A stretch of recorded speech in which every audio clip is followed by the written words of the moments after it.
Hey guys, I left from Actium and I enter officially in the region of Epirus. I passed through the city of Arta, where I visited the famous bridge of Arta and also its wonderful fortress. And I continue my road to reach here in the extremely beautiful place, the city of Ioannina. I want to show you first the surroundings because are amazing. Ioannina as a city lies mostly in the south part of Pamvotis Lake that you look now. Just in front of it is Mitsikeli mountain, Mitsikeli peak, which is over there. But to the right there are even higher mountains. Mitsikeli has about more than 1800 meters above sea level, and over there are mountains Lakmos. They have more than 2,400 meters above sea level. The city of Ioannina lies actually about 500 meters above sea level. In the middle of the lake there is this island, the island of Ioannina. Today it hosts about 6 Christian monasteries, and there are regular ferries that connects the island with the city. I'm standing in the fortress of Ioannina. The first findings are during the Hellenistic times in the 4th and 5th century before Christ. But the first city was actually built during the rule of the Roman Emperor Justinian I in the 6th century after Christ. He was the one who walled the city. Then the Byzantines were the ones who reinforced this place. But the history of this place, of almost the entire Epirus, it's a little bit different than the history of the rest of the Greek territory, because in the aftermath of the Fourth Crusade in 1204, this place was assigned to the Venetians, but they never came to claim it. So the state of Epirus was then founded. It was also taken by the Serbian ruler of the Serbian Empire, Stefan Dušan, in the 14th century, and before 1430, when the Ottomans took this place under their rule until 1913, were also the Florentines for a short period of time. During the Ottomans is what we see here mostly. There are inside this fortress, there are actually 2 inner fortresses. I'm standing on the highest part of the entire fortress, and the main fortress was over there, where from here we can see the Fethiye Mosque. This mosque was built right after 1430 and rebuilt during the rule of Aslan Pasha, which was the time when this city flourished mostly.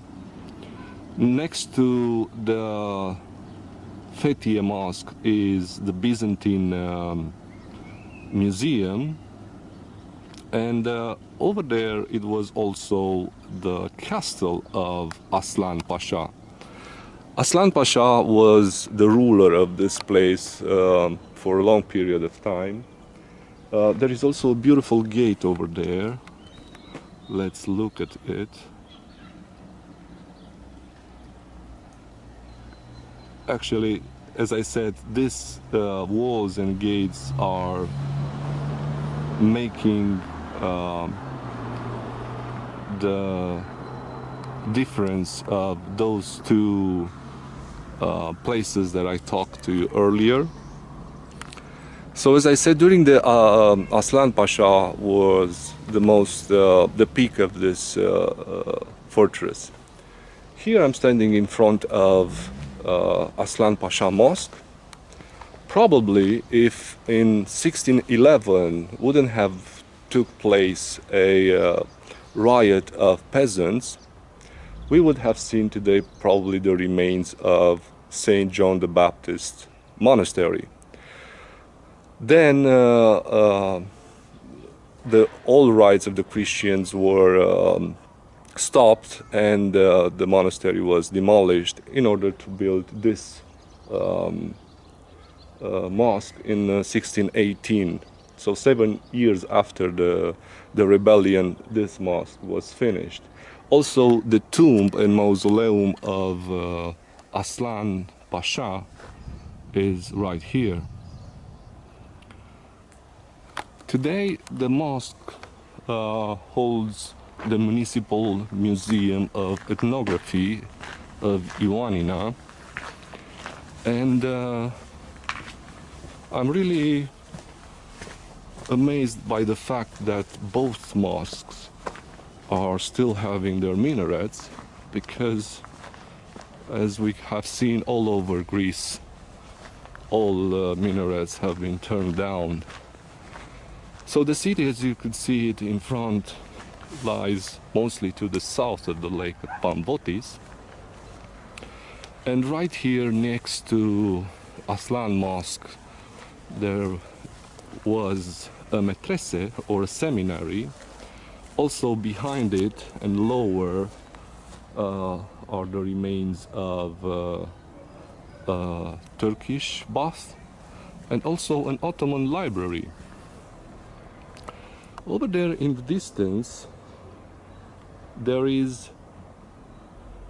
a mountain, a beautiful mountain. It's called Tomaros.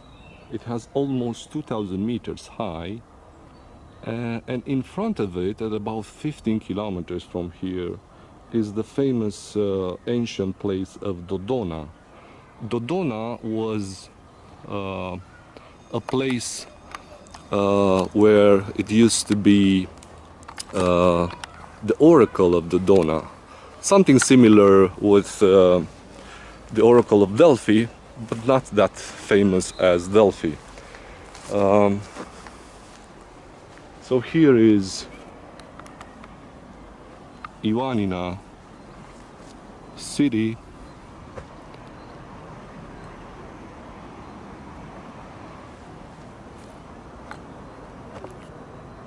With its dark water lake Pamvotis.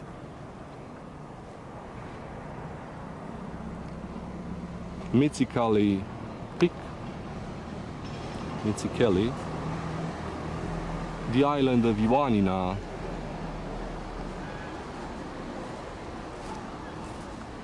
the mountains Lakmos, and with the remains of today fortress built mainly by Aslan Pasha, and that's his mosque. After 1913, the place came in the hands of the Greek state after the Balkan Wars. That's the story. See you next time.